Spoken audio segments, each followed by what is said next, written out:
what I think you underestimate is I think you underestimate. I mean, Bell and Telus are laying in an HSPA network today. I think they're going to have a really big, fully depreciated CDMA network sitting there, and I think that's a fighting network. And if it was me, that's a fighting network. And by the way, you kind of gave me the roadmap, right? So they're going to come out and they're going to fight. And, we don't think that we don't think that poking is the way to do it. And I don't know. I could be wrong. You could be wrong. You're right. No, poking for me though is you launch a BlackBerry at 1 cent lower than they're going to launch it. You launch a data plan 1 cent lower. When I was the president of Bell Mobility, that's a poke. You go after a bunch of customers I don't want to sell to anyway. That's not a poke. That's why we don't think we're actually poking them. I can say all this and get people to laugh, but at the end of the day, my business plan doesn't poke them in the eye. My business plan says I'm going to go to the underserved end of the market, and I'm not going to erode their financial metrics right now. You guys scare the crap out of me. I mean, if you're right, then none of us are going to be here next year, right? Look, I am optimistic about what I think we can do. I'm not silly about it. I have a healthy respect for how big they are. I will be concerned when they launch an unlimited flat rate plan without any restrictions. When they do that, they might as well kiss their stock price goodbye, and then yes, I'm in trouble. The day they stop worrying about their stock price and their financial metrics, and they're going to put the company into ruin, is the day that I need to worry at my end of the market. Prior to that, I think they're going to focus on you guys. Until a few minutes ago, I had never heard any of these guys say anything that was not complimentary towards the incumbents. They're very respectful of their big competitors and being very respectful of the whole process.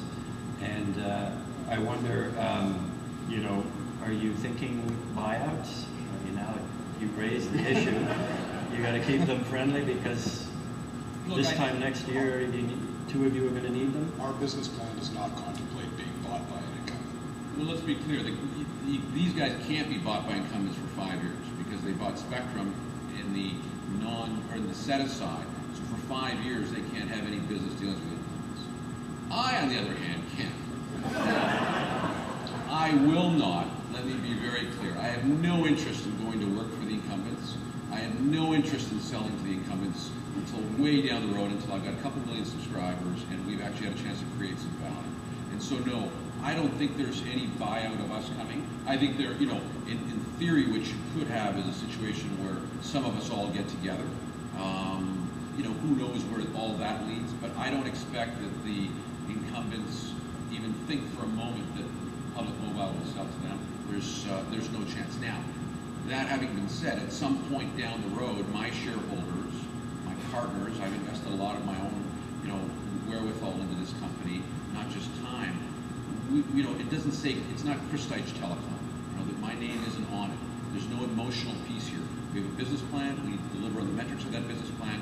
We need to take what the Industry Canada and CRTC folks have done, which is allowed new entrants like us to stimulate competition, to increase penetration. We have to deliver on that. We have to make sure the average Canadian gets a cell phone, and then, if it makes sense to sell, we'll sell.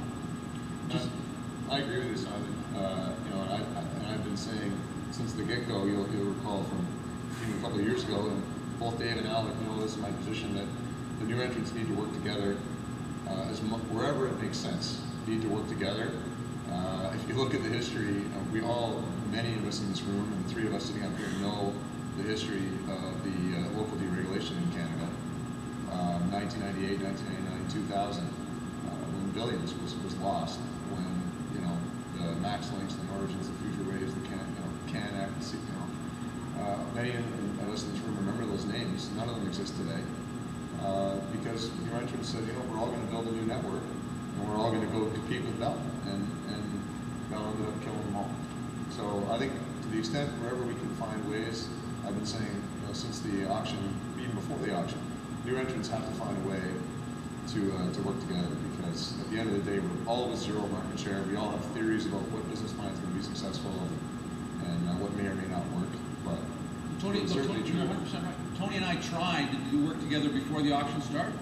And look, I would say that there's a lot of merit in what you say. I think the issue becomes one around, and it's always in the details, right? I mean, sure, if we could all band forces, it'd be great, but I don't want to go up market, you guys want to go up market. I think you guys paid too much for Spectrum, and I didn't. You know, if you weren't, you know, if you weren't part of, like, if a Rascom stayed with the Spectrum and you left hypothetically, I'd look to do business with you right away. I think Tony is one of the smartest young entrepreneurs this country has. I think the biggest asset that Globalive Wireless, the LP, has is not a Rascom's experience. It's not a Rascom's money or lack thereof with the markets these days. It's that this is a guy who can scrap with the best of them, and he's built a business, he's got positive EBITDA. So when I look at what I would want from the different pieces, I would want you and your business out of that, but I don't need the Egyptians. Right? They can stay, they pay too much, right? I think Dave Dobbin has put some amazing things together over there, but I don't need his Spectrum. So I think there's just some issues with the three of us getting together. Well, we've got to look for ways. Yeah, I agree. Because all that's going to happen right now is the three of us are going at each other. Incumbents we're all sitting ducks for the incumbents. They're sitting on the high mountaintop with a sniper rifle ready to pick us off. Yeah. See, I still think we're so going after this narrow niche. I don't see you guys as my competitors. You guys were my competitors when we were all bidding to get pension funds to back us. We've raised our money now, so we don't see you guys as competitors. I think, you know, you perhaps might be making assumptions that you shouldn't make about that, but that's all. Respect to financing. No, competitors. You announced the other day you're going to be launching a Yak brand. Yeah, discount brands. It's one of the most successful discount brands in this country. I think you're making a mistake thinking that Tony's not going to be there competing with you in that sense. Well, I think, you know, we're going to play. My view of it is the incumbents are going to do. They've already made some reaction. They're going to make more reactions as we get down the road here. I agree with Dave and Alec that we can't predict what the incumbents are going to do exactly. But what we need to do is position ourselves to be flexible and adaptable, focus on customer service levels so that we can react to whatever the incumbents do. And I think my broad point just about helping each other out is I think, again, zero market share today. We all have to recognize that there's opportunities all over the place for us to work together and build value for our shareholders. And in my case, Rascom, and in your case, the private equity, in your case, the Bitoff and that group. I mean, but we're all here to ultimately make money for our shareholders. Absolutely. We're going to open the floor to a few questions. So if you want to come up to the microphones, and just in the interim, it sounds like we're halfway to a three-way deal. Can we push a little further here? Maybe something on roaming or you know, we long distance. Three-way deal. You know, we actually, in regards to the spectrum pricing, we actually commissioned an independent report by LeMay Yates Associates recently to look at spectrum, look at the potential commercial deployment issues that might exist in the spectrum bands that were auctioned in 2008, and you know, bringing the G block spectrum, the I block spectrum, those blocks out there. There's opinions on that, and I think I can say, you know, we see some issues around deployment in those blocks. So I didn't hear that. What's right? we see some issues with deployments in those blocks, but that's the G band. Yeah, the G band. And you know, Specifically. you know what?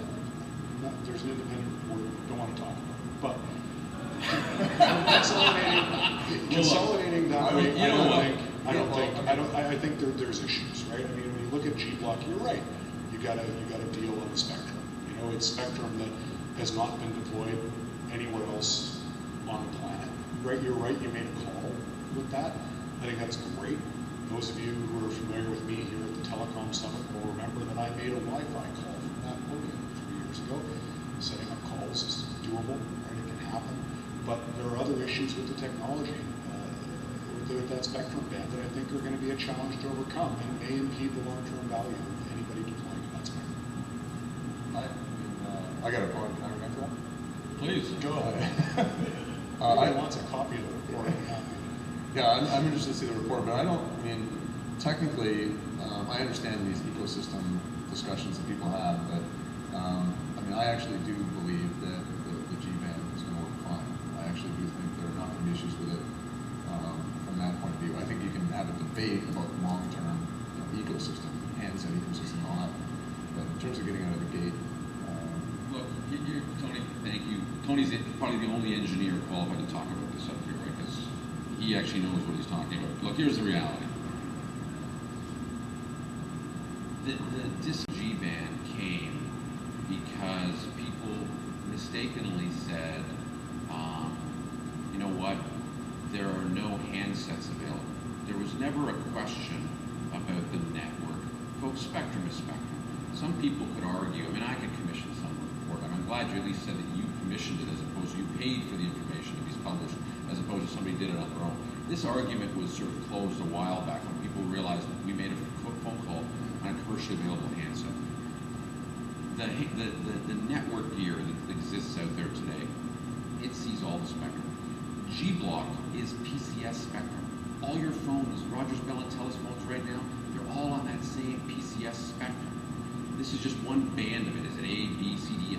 The issue was folks said there's no handsets available. Nobody ever argued the base station issue. And yes, there was some risk around what is the ecosystem. Because it had an impact not on ever getting to market. It was a time to market advantage that we were disadvantaged as somebody who bought G-Block might encounter. But here's the problem, folks. If you're going UMTS, HSP, any GSM variant, there is an ecosystem issue. If you're going CDMA, there really isn't any issue. Chipsets are available. In fact, here's the big aha. Every CDMA handset today that gets shipped in North America with a Qualcomm chipset speaks to G-band. No one knew that. If you guys knew that, you'd have bid on it. Now look, Well, the A8s talked to Qualcomm, and they said that's not true. well, I don't- Peggy, who was here speaking to all you folks, had dinner with me the other day and said, yes, all the chipsets in North America are speaking to it. Look, what's in a handset? Alex, spectrum is not spectrum. That's like saying land is land. No, it Right? is. You know what? I can buy land in downtown Toronto, or I can buy land outside of rural Kapuskasing.